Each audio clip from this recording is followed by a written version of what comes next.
My father had 93 years, but it seemed short. In his seemingly long life of 93 years, it was short because it just seems like if we only had more time. Old Testament gives us a view of some people who lived to be 500, 600, 700, 800, 900 years old. If I have a chance to ask, I will ask, how come we got shortchanged? Wouldn't that be a good question if you had a chance to ask? Imagine 700, 800, 900 years to watch generation after generation after generation after generation stay healthy and well. I mean, you gotta be healthy to make it to 900. So, the key is time is precious. Now let me give you Bill Bailey's description of time. Life is not just the passing of time. Life is not just the passing of time. Life is a collection of experiences, their frequency and their intensity. Life is not just watching the clock tick away. Life is a collection of experiences, their intensity, their frequency. When my friend Mark died at age 44, someone says, that's young to die. But what if he lived 4 lifetimes in one? It might not be too young. So here's whatever the span of your life turns out to be, here's what you want to fill it up with: experiences and the intensity of those experiences. But now let's talk about the management of time. Here's one of the best ones. We covered earlier, when should you start building this hotel? Answer, as soon as you have it finished. Now jot this one down on time management. When should you start the day? As soon as you have it finished. Plan the day the best you can, leaving plenty of room for improvising and surprises and all the stuff that happens during the course of the day. But if you've planned a good, productive day, now you start that day, you can't believe how much more valuable your time will be. Don't start the day until you have it finished. Now here's the next one. Don't start the week until you've had it finished. Now to lay out a week is a pretty good challenge. Next, don't start the month until you have it finished. The places to go and the people to see and the productivity and the sales and the customers and the development and all the rest of what you want to accomplish during the course of 30 days. Don't start the month till it's finished. And then here's the big one. This is really challenging. Don't start the year until you have it finished. To the best of your ability. It can't be finished like minute by minute. But in terms of the sweep of what you want to accomplish, make sure that that's set and ready to go by the time January 1st rolls around. And it might get all upset. It might get torn up and you do a new one. You make so much progress the first 90 days that now you've multiplied it all by 2, by 3. Because that happened to me. I thought, wow, here's how this is going to be a great year. By the time I'd finished the 3rd month, I'm rolling, I'm soaring. So many things are happening, I revised my whole year's plan. Okay. Now, jot this down. Approaches to the management of time. Here's the first one. Ignore the subject. I mean, that's good advice. Don't let anything overly bug you. Because remember now, you don't have to do anything. Someone says, well, I got to get a handle on my time. The answer is no, you don't. If you want to let it all go, you can let it all go. I mean, this is good advice. Somebody says, you ought, you ought, you ought. Jot this down. Ignore all the you oughts or you should. Only if they're giving general information. We should. It's better to say if you're teaching, we should. Not you should, we should. Then you let me listen in without it being too confrontational. If everyone did this, see, that'd be great.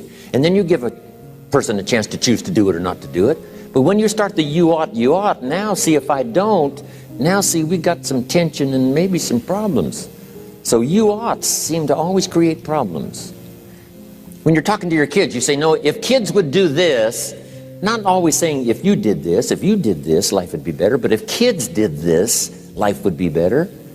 It's like making a little talk and letting them listen in. And then it's a little less confrontational. It gives us a choice. In one of my seminars, here's what I teach. All life form strives to the max of its potential except human beings. All life form strives to the max of its potential except human beings. How tall will a tree grow? As tall as it possibly can. You never heard of a tree growing half as high as it could. No, trees don't grow half.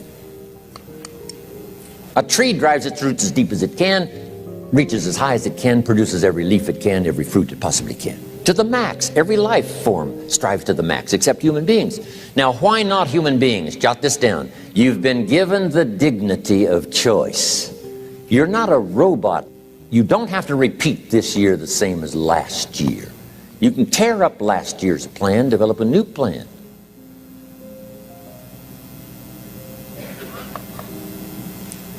So, the dignity of being a human being. Now, here's the choice on being a human being. To be part of all we were meant to be, or to be all.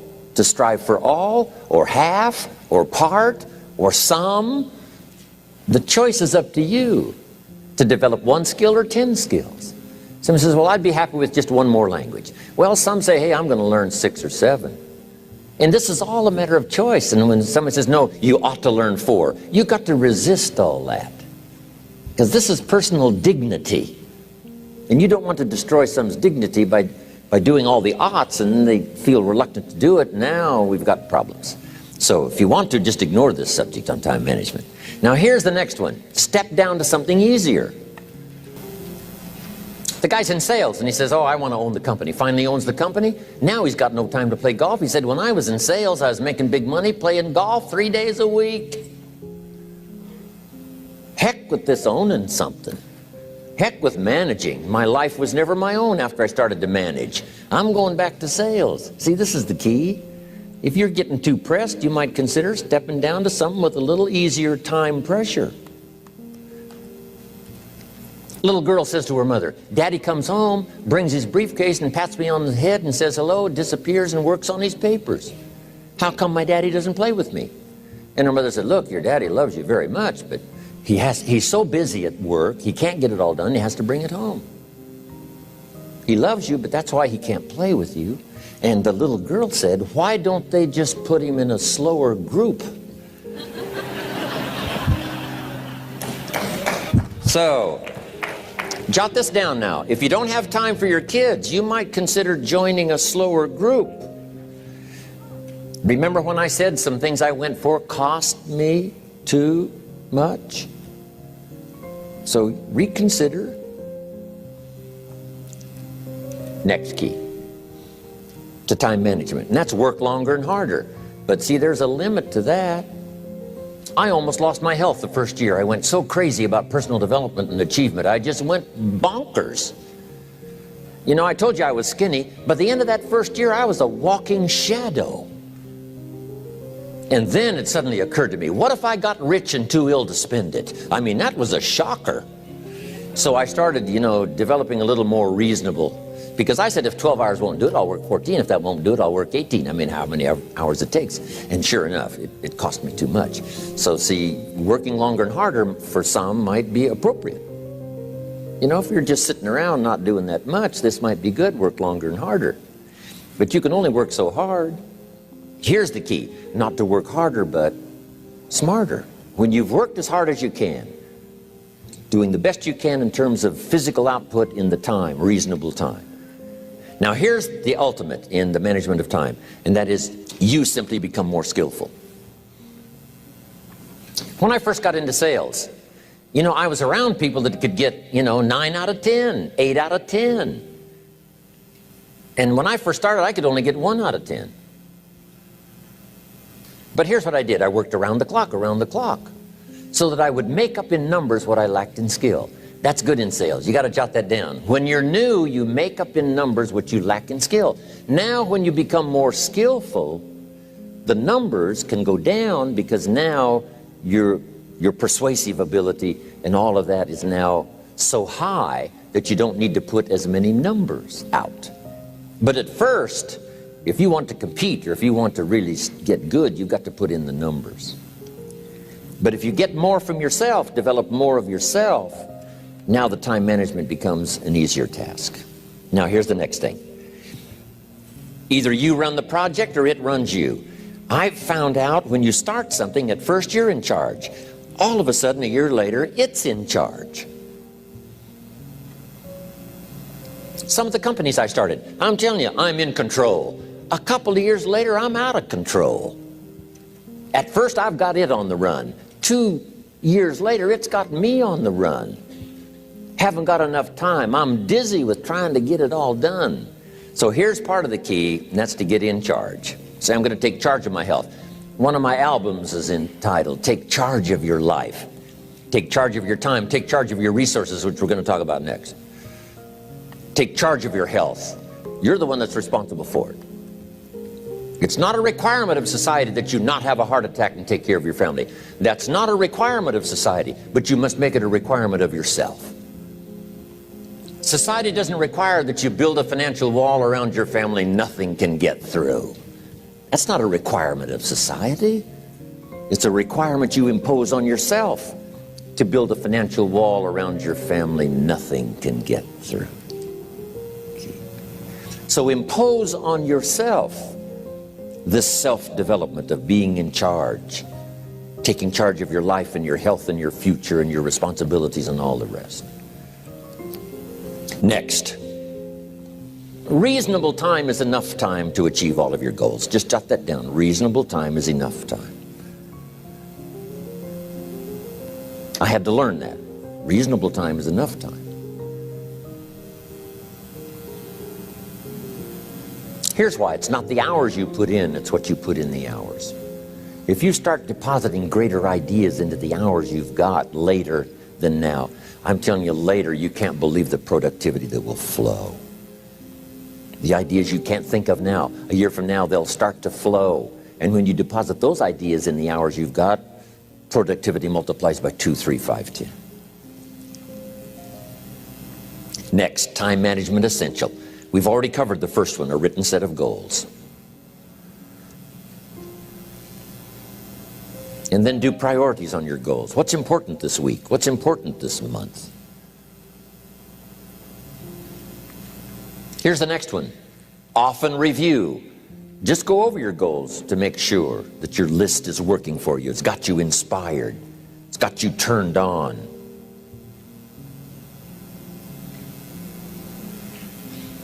Somebody says, how come you're up so early? Say, if you were headed where I'm headed, you'd be up early too. Wow. If you were going to meet who I'm going to meet, you'd be up early. If it was going to stack up for you like it's stacking up for me, you'd be getting up early. Wow. Here's some more time management essentials. Learn to study what we call majors and minors. You pick up the phone. Here's what you must say when you pick up the phone. Is this a major conversation or a minor conversation? If it's minor, a few pleasantries and you're done. If it's major, maybe you've got to make a few notes. So here's the next one. Important conversations, make an agenda before you make the call. Just jot down a little agenda. It's so easy now to just talk out of your head. Did you ever hear a conversation end like this? Let's see, there was something else. See, you don't look that swift. I can't think of it right now. I'll call you back. See, you look a little incompetent. Let's see, there was something. It escapes me right now. Really? So have you got this now? Make an agenda before you make a call if it's an important call. Now later that saves you all kinds of stuff. You call John in, the salesman, say, John, remember those 4 things we went over? He said, no, we didn't talk about that.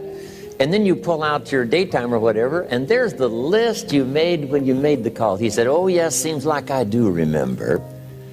And you've got him with your list. If it's just, salespeople especially can talk you out of what's in your head.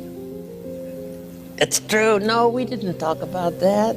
And if you don't have a little proof, I'm telling you, it's gone. So make an agenda before you make a call. So what's major, what's minor? Now here's the key on this. Don't major in minor things. If you take up major time to do minor things, I'm telling you, you'll be behind the curve constantly. Here's what we learn in sales training. What's major time and what's minor time? Here's minor time, thinking about prospects. Here's minor time, making lists of prospects. Here's minor time, keeping books on prospects. Here's minor time, going to see the prospect. Here's minor time, evaluating the prospect after you've been there. That's all minor time. Here's major time, in the presence of the prospect. That's major time. And if you took a look, if you're in sales and you took a look at a week, you'd say, my gosh, I'm spending 90% of my time on the minor stuff and so little time on the major stuff in the presence of. How many hours in the presence of in my day? How many hours in the presence of during my sales week? Because the time that really counts is in the presence of the prospect. Majors and minors. Here's another key time management essential. Don't mistake movement for achievement. It's easy to get faked out by being busy. Guy comes home at night all exhausted, falls in the chair and says, oh, I've been going. Here's the big question. Doing what? It's not the going. Some people are going, and they're doing figure eights. I mean, their progress is small.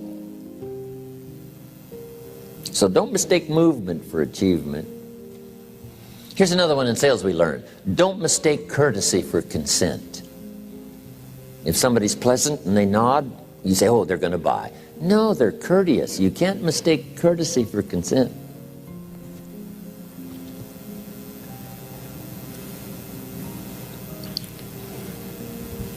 Now here's a big one, concentration. I had to learn this. All those years ago, I'm in the shower trying to compose a letter. Found it turns out to be a strange letter. So here's what I learned to do. Save the work till you get to the office. Save the work till you get to the work.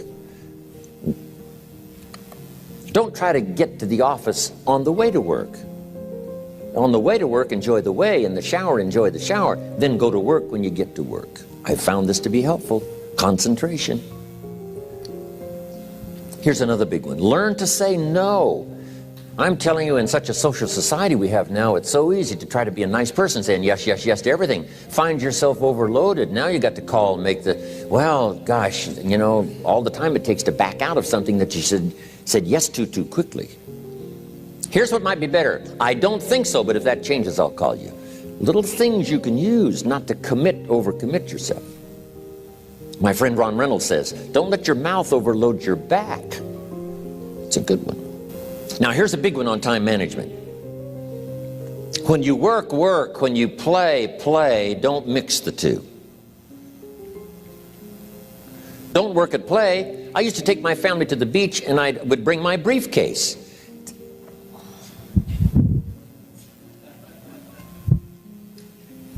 I learned not to do that. Or at the beach, I'm saying I should be at the office. I should be at the office. Now my family's upset because I'm at the beach and I'm thinking office, office, office. Now when I'm at the office, I'm thinking what? I got to get my family to the beach, the beach, the beach. So things are not going too well at the office because I'm thinking beach, and things are not going too well at the beach because I'm thinking office. Here's what I learned to do. At the beach, be at the beach. At the office, be at the office. When you work, work. When you play, play. Don't mix the two. Don't work at play. Now here's one of the most important ones. Don't play at work. Work is too serious.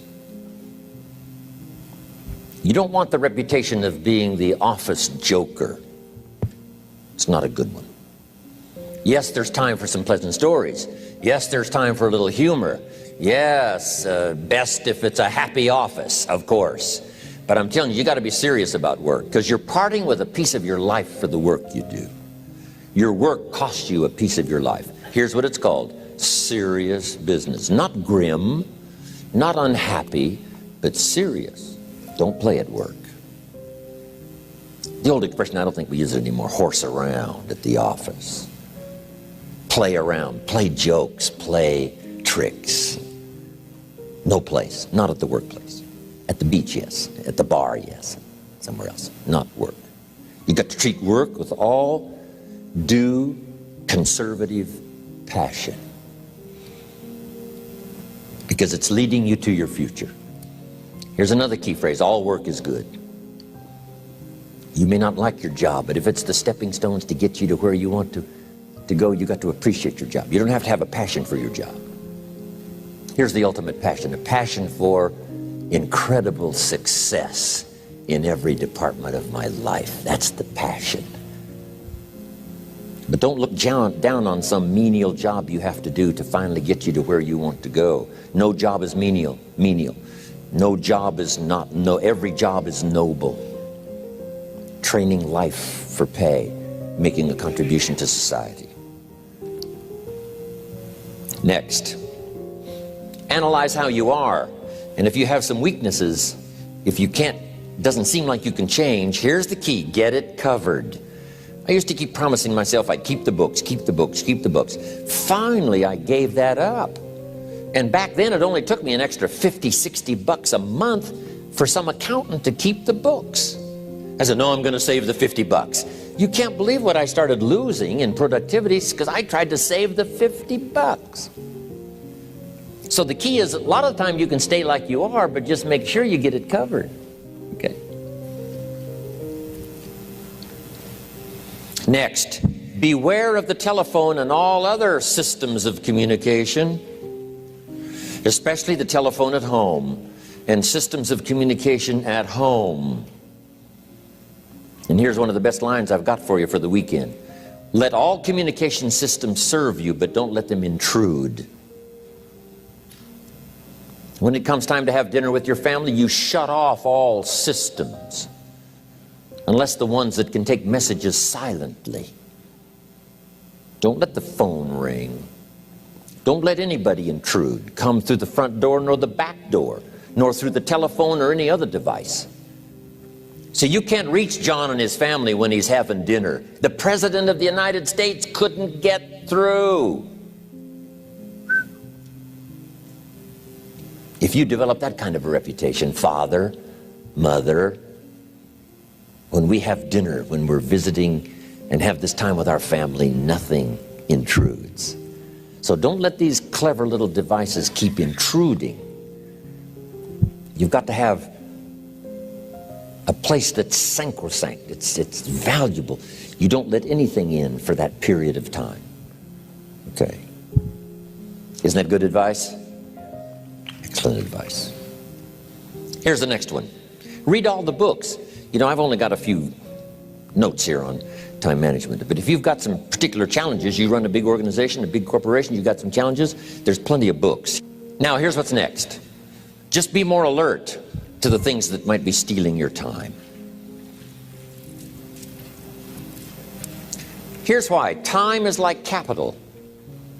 You can't let someone steal your seed corn, you can't let someone steal your capital, and you can't let someone steal your time. You must designate your time, and some of the time that you designate, you must not let anyone steal. Casual time, you might let someone intrude and steal a little bit and take a little bit, but not serious time. Key. Next, one of the great time management savers is to learn to ask questions up front. Sometimes you talk to somebody for an hour, and then you ask questions and find out if you would have asked those questions up front, you could have saved yourself an hour. Asking questions up front helps you to get to the problem now. But if you just launch into some discourse, you might waste 30 minutes, waste an hour, when here's what you should have been talking about. After you finished an hour, you say, John, what's really the problem? He said, well, it's something personal. See, that's what you should have been talking about this whole hour. Key. Next, learn to think on paper. Some ways to think on paper. One, we've covered one. Solving problems. Take it out of your head and put it on paper. Another one is setting goals. Making these lists we've already started. Here's another good way to think on paper. It's a projects book. each person you're working with and each project you're working on, get a loose leaf binder and a tab and some pieces of paper behind the tab, and do a little continual summary of how it's going between you and that person and between you and that project. I call it a projects book. It is so useful to me. But what's going on between you and this person? When you last got together, what did you talk about? And you got a few notes there. Here's what we talked about the last time we got together. Now when you get together again, you can review that so you'll know better what to talk about. When the president gets ready to travel and he's going to meet some important people, guess what they bring him? All these briefing books. Right? The last time you were with Khrushchev, Kennedy is informed. Here's what he said and here's what you said. Kennedy said, oh, that's valuable. I need to remember that. If a person is important, it's worth a little running account. You might even have a projects book for your children. Here's what's happening between me and my child. We've talked about this, and we've talked about this, and we've talked about this. Next, a day timer. Keeping track of all of your appointments. You know, mine is all filled with, when to catch an airplane, and when to do a seminar, and when to sit down and have a conference, all the rest. Next is a game plan. If you've got a house and the insurance is going to come due and some other things are going to come due, you just put it on a spreadsheet and make sure it's taken care of. Key phrase, take things out of your head and put them on paper.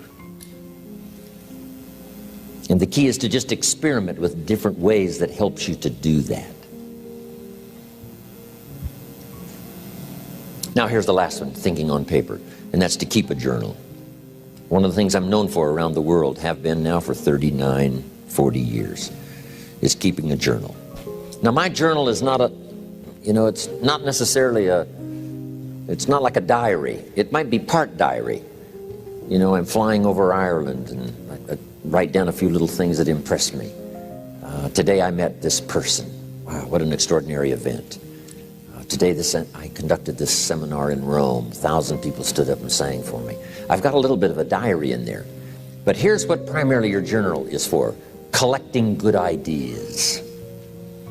A journal is to collect good ideas on your health, good ideas for your business, good ideas for your future, good ideas for time management. Because I used to take notes on pieces of paper and torn off corners and backs of old envelopes and restaurant placemats. And I threw all this stuff in a drawer. It did not serve me well. I finally learned to get a bound copy, right? And just keep a journal, right? If I was here, I had my journal, I'd be taking notes, right? These 2 days in my journal. Now, if you're caught without your journal, you just take the notes when you get back home. You put those notes in your journal, throw the paper away. Because we don't usually go through paper to review. But see, my journals now make up a significant part of my own library. My journal's all reserved privately for my children and my grandchildren. Can you imagine what I've collected over the years? It's unbelievable. There are 3 treasures to leave behind. I think you've already got those notes, right? Here they are. Number 1, your pictures. Don't leave the event unrecorded. It takes only a fraction of a second to say, here's who I was with. When I travel the world, right? We take all these pictures, and here's one of the gifts. People send me the pictures they took of me and them. It's part of the treasures I have on the farm. Incredible. A picture's worth 1,000 words to describe the scene, the emotion, what happened. Say, wow, this was an extraordinary day for me when I met these people. Here's what they told me happened to them when they went to my seminar 10 years ago. Wow, the drama comes back if you've taken the pictures. It's one of the treasures to leave behind when you go. Remember the old photographs that we have now of, 100 years ago, 70, 80 years ago, just a few photographs? What would it be like if you had thousands of photographs of the past, of your history, your mother, your father, right? Grandparents? So change all of that now for your children. Leave all your photographs as a record. Here's what's next to leave behind, and that's your library. The books that changed your life, the books that changed your health, the books that rescued you from oblivion. The books that you passed on to other people, they were so exciting for you. The books that made you financially independent. The books that developed your leadership. The books that gave you wisdom to ponder when things were tough. The books that got you through the winter. The books that helped you to plant in the spring and harvest in the fall. What a treasure to leave behind. If you do that, here's what's for sure. Your books will be more valuable than your furniture. Wow. Now the third treasure to leave behind is your journals. The notes you took that helped you to live life as you lived it. Long after you're gone, a treasure that children, grandchildren, great-grandchildren will find so fascinating.